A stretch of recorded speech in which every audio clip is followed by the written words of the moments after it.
Okay, so welcome back, and now we're going to talk about converting from rectangular coordinates to polar coordinates. Okay, so here I set up a rectangular coordinate plane, and so I've got the radius and theta, and we've got x and y, and so I've got this point that we can represent either in rectangular coordinates or we can represent it in polar coordinates. And so going back to what we discussed before, or what I went through before in the last video, so we've got cosine theta and sine theta defined as follows based on this diagram.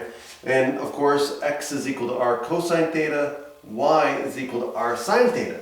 So how can we convert going the other way? Let's say you're given x and y.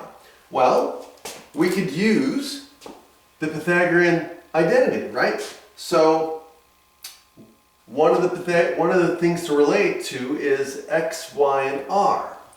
So we can say x squared plus y squared equals r squared. And the other one that we need to relate to theta, right? So we've got a relationship that relates r to x and y, but we need another relationship that relates x and y to theta. And so of course, you looking at the diagram, it's obviously going to be tangent. So we know that tangent theta is going to be y over x.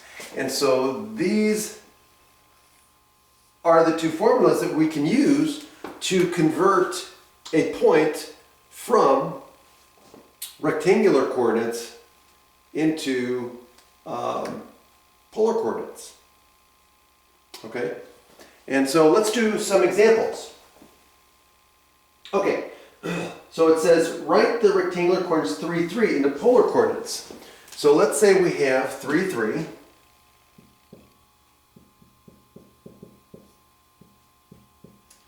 And these are rectangular coordinates. So the first thing we want to do is find r. Well, use the Pythagorean identity. So the Pythagorean theorem says that if we take 3 squared plus 3 squared equals r squared, which gives us 18 equals r squared, right? So that means r equals plus or minus 3 times the square root of 2. Okay? Now, the thing is r is always positive. So we can just drop that.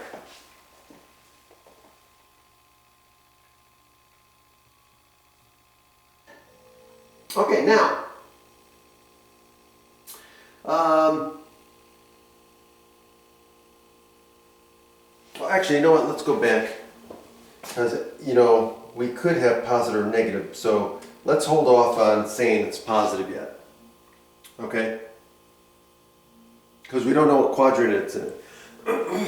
So now let's do tangent theta and find out what theta is. So we know that tangent theta is equal to 3 over 3, which is equal to 1.